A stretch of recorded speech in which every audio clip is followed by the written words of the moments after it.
Well, good morning, everyone. It's a pleasure for me to see you. It's a pleasure to be here today. And indeed, it is an honor to be able to speak to all of you. You are on the front lines of dealing with the most important challenges facing states today in education, healthcare, transportation, the economy, job creation, and much, much more. You're right there. The work you are doing is not for the faint-hearted. I don't think I need to tell you that. There are no easy answers to any of the issues that you grapple with day in and day out. All of us at TIAA-CREF have great respect for what you do and for your commitment to building the strength of your states and, in turn, the strength of the nation as a whole. I'm proud to be here with you as part of this incredibly important and timely conference. I hope you leave here with energy, inspiration, and with equipment that will help you to drive for new ideas and tools you need to help tackle the challenges at hand. Today, I will focus on one of the most important and profound challenges that you and all of us face, and that is the issue of retirement, or more specifically, the challenge of ensuring that Americans can achieve lifetime financial security in an age of great demographic and economic change. Retirement is an issue that TIAA-CREF naturally feels strongly about. We were founded nearly a century ago for the sole purpose of providing financial security in retirement to people working in higher education. Today, we serve nearly 4 million Americans in 15,000 institutions across all 50 states, not just in higher ed, but also across the nonprofit sector, and importantly for you, at the state and local government level. We have become more than just a retirement company, but our focus remains on serving those who serve others and helping them to achieve lifetime financial security. TIAA-CREF's long experience and our long-time focus on lifetime financial security have given us a unique perspective, and I'm happy to be able to share it with you here today. I'm going to do 4 things in my talk. I'll first take a look at the landscape in the U.S. and discuss how we've reached the point of what is now called a retirement crisis in our nation. Next, I'll explain why the issue of financial literacy is more important than ever in this environment. I'll describe why TIAA-CREF believes that one of the most pressing issues of the day is indeed lifetime income, specifically the need to make sure that our aging population can fund retirements that may last 20, 30, or even 40 years. And finally, I'll outline our viewpoint about the need for a new retirement system in the U.S., one that fits the realities of 21st century America and that can help Americans achieve true lifetime financial security. So to begin, let's take a look at retirement in the U.S. An article in the Washington Post earlier this year perfectly captured the snapshot of where we are today.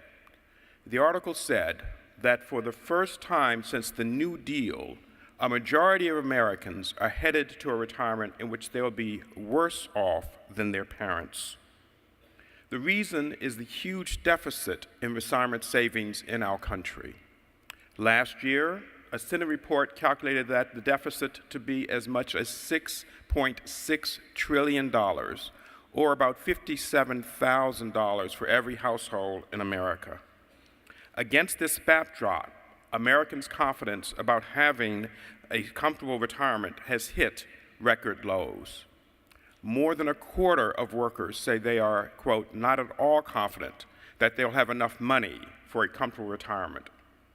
Certainly, the financial crisis and economic downturn that we've recently experienced have been big factors in creating this pessimism. But the bigger effect is from long-term factors, such as the shift away from traditional pensions to 401ks in the private sector, and with it, the shift of responsibility for funding retirement from employers to employees. Today, more than half of workers say they and their spouses have less than $25,000 in total savings and investments. 28% have less than $1,000. And only 57% of workers say that they're currently saving for retirement. And even among folks approaching retirement, the most recent national data show that the median combined 401k and IRA balances were just $120,000 per household. That data is from 2010, so the balances are likely somewhat higher today, given the stock market's performance. But, of course, many households do not even have a 401k. Meanwhile, the explosion of healthcare costs threatens the long-term viability of even nest eggs that are well-funded. The public sector, as all of you know, faces its own challenges with unfunded liabilities for state and local pension systems. And, of course, I don't need to detail those for you. I know that many of you will be delving into those issues in the special pension track at this conference. As part of that track, on Wednesday, my colleague Paul Jakubowski of the TIAA-CREF Institute will be sharing with you some data that we've collected about retirement confidence among public sector employees.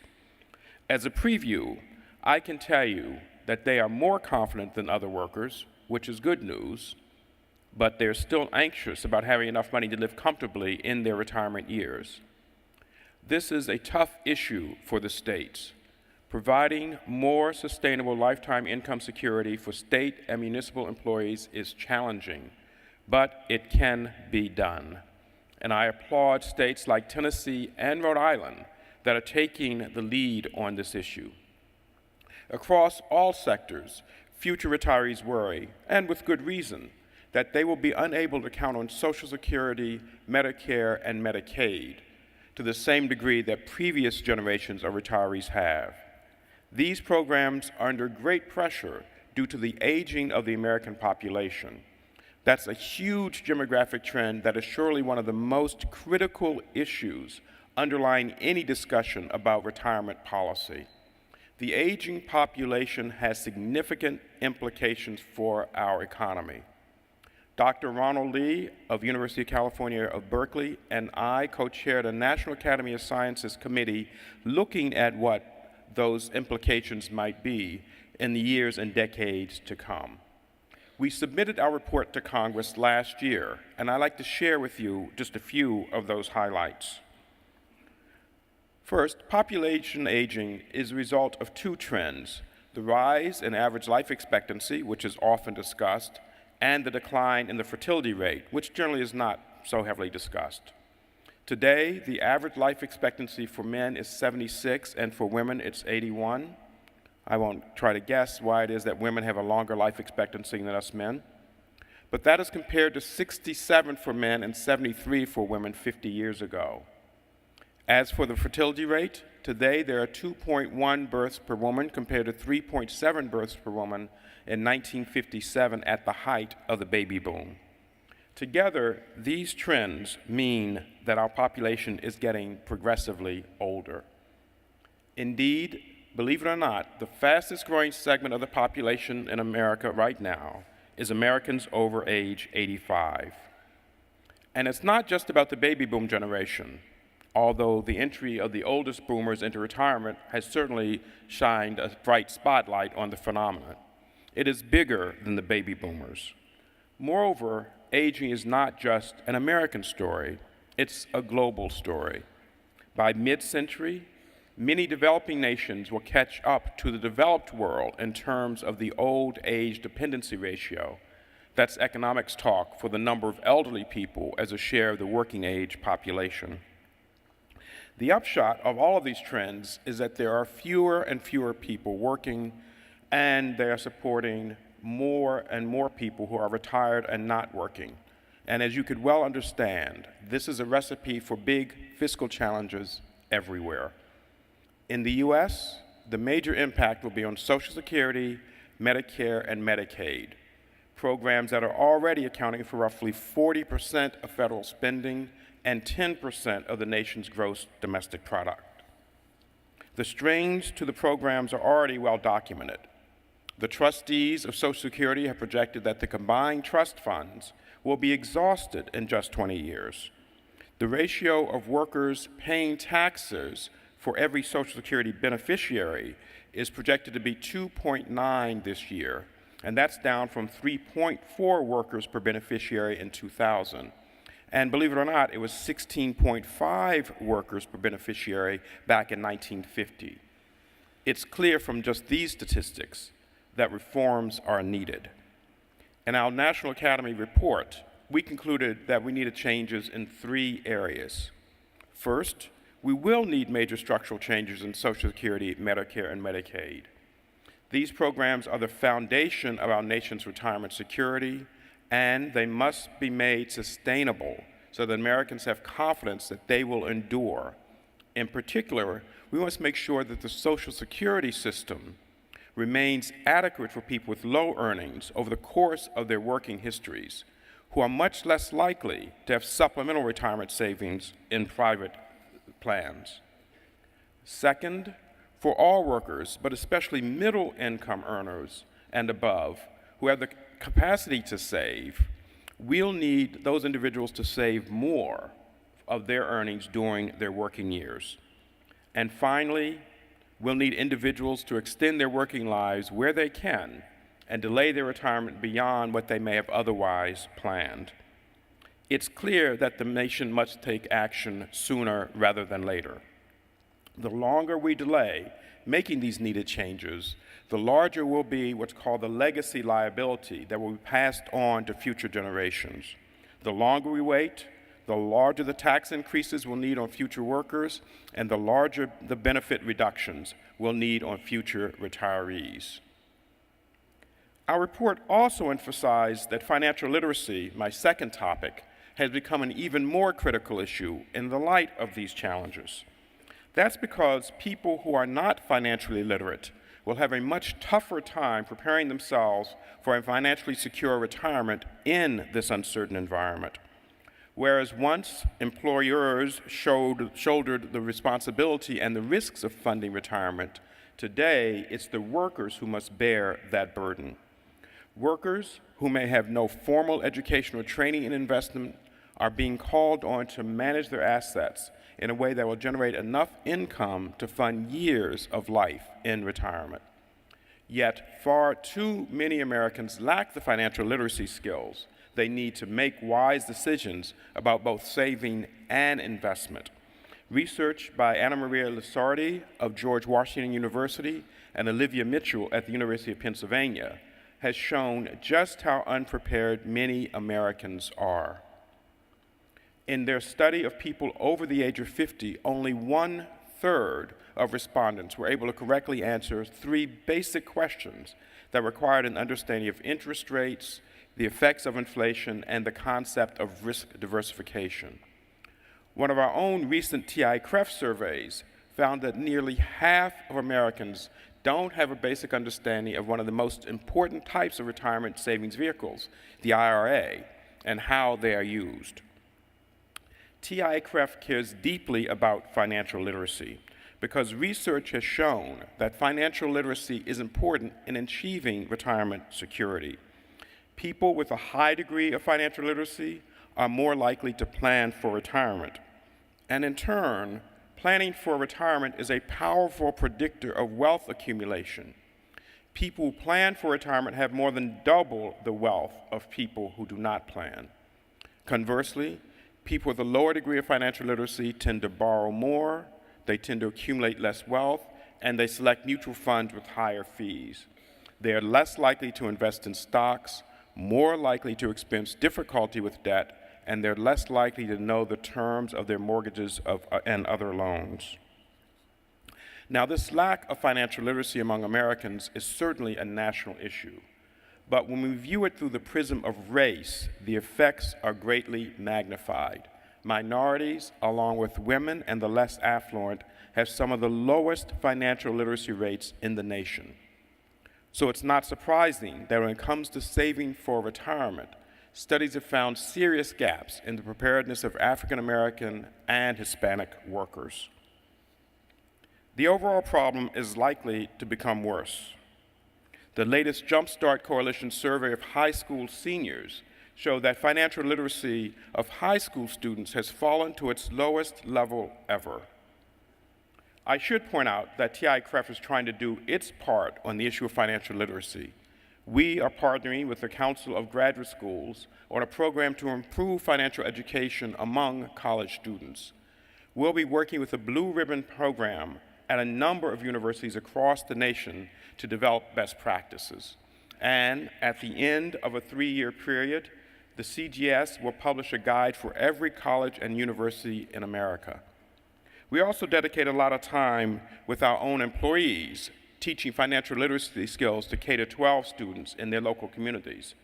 But it's clear that much more work needs to be done on the national, state, and local levels. Let me now turn to my third topic. Why is financial literacy so important? It is because we see that as an integral part of the challenge of lifetime financial income.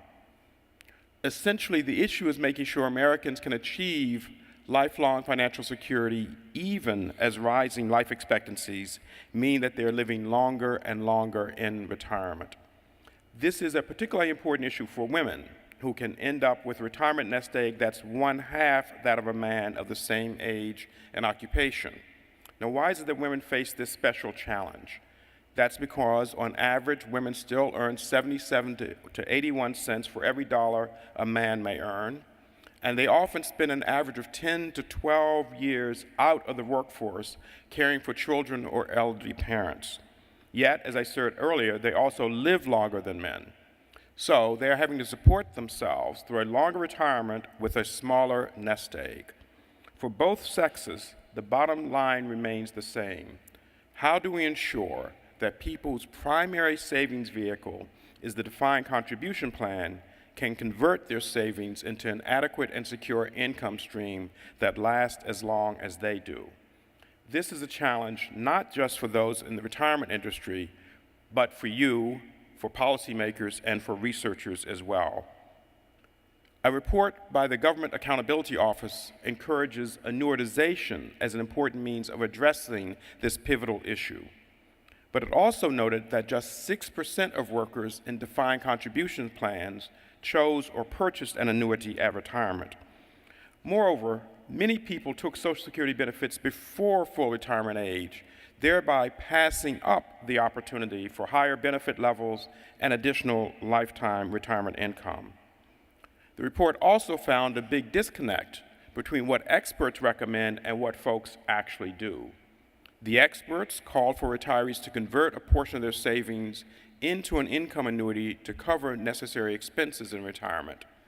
In the case of people with employer-sponsored defined benefit plans, they recommended an annuity instead of a lump sum withdrawal.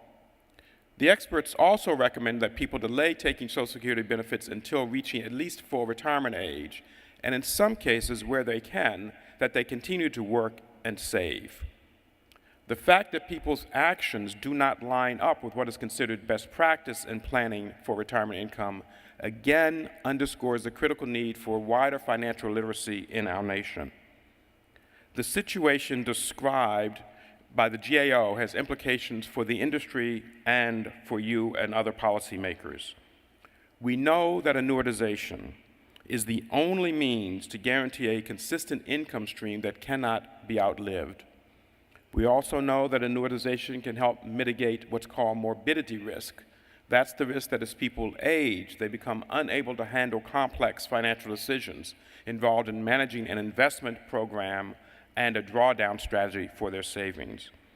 Unfortunately, the reality is that most participants in private sector defined contribution plans do not have the option to annuitize their savings in their plans. And it's even less common for annuity to be offered as an investment option during the accumulation phase. So let's now turn to what a retirement system for the 21st century might look like. As you heard earlier, we think we need to rethink, repair, and restart our nation's retirement system. We need a system that meets the 21st century needs of 21st century Americans. There is ample evidence that the current model is not getting the job done in terms of adequately preparing our workers. Many eligible workers don't participate in their workplace retirement plans. Many employers and employees don't contribute enough. Many employers don't implement an appropriate asset allocation strategy. Many employees get caught up in the size of their account balance with no real or informed knowledge of the income flow that they'll need in retirement. And finally, many fail to preserve assets for retirement. Rather, they borrow against their account or liquidate it for living expenses. So against that backdrop, what would an ideal 21st century system look like? Well, it would continue to recognize that helping employees achieve financial security during retirement is a shared responsibility of employers and employees alike.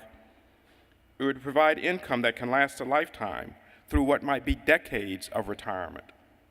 It would help retirees meet their uninsured health care expenses, which loom as a large financial burden the longer people live and the more likely they are to have chronic illnesses. It would recognize that a one-size-fits-all approach won't work given the demographic and other changes in our society. And it would be sustainable, even as nearly 80 million baby boomers head into retirement over the next 2 decades. Finally, it would include strong education and advice components, recognizing that most folks need help in making decisions about achieving retirement security. One model that is working well and that therefore can inform our thinking is the model commonly used in the higher education sector and in many parts of the nonprofit world, and increasingly in the government sector, which was pioneered by my own company, TIAA-CREF. While there are differences between plans, most feature mandatory participation. Employees have access to an appropriate mix of investment options that help them to build savings. Institutions contribute to the employee's retirement security. It's a joint responsibility to get ready. Employees typically have access to either a defined benefit plan or an annuity that provides a level of guaranteed income in retirement. And finally, they have access to education and advice programs that help the individuals in their decision making. We believe this model is, on whole, serving the academic community quite well. Research for our own TIAA-CREF Institute has found that 75% of higher ed workers are confident they'll have enough money to comfortably live in retirement. By comparison, just over 50% of all U.S. workers have the same level of confidence. Higher education is clearly doing something right, and we ought to think about ways to emulate that success in other sectors. Our long experience informed our thinking as we've pioneered a new model in the public sector, a hybrid defined benefit, defined contribution plan for clients like the state of Rhode Island and Orange County, California. This new model brings greater cost certainty to public employers while providing retirement security to public sector workers. And it addresses the lifetime income challenge. For our TIAA-CREF, that's the bottom line.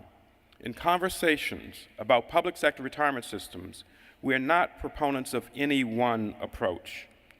We are proponents of lifetime income. We believe strongly that retirement systems should be about one thing and one thing only, helping workers to achieve financial security in retirement, even as they are living longer and longer in that stage of life. We believe that both defined benefit plans and defined contribution plans have strengths and weaknesses.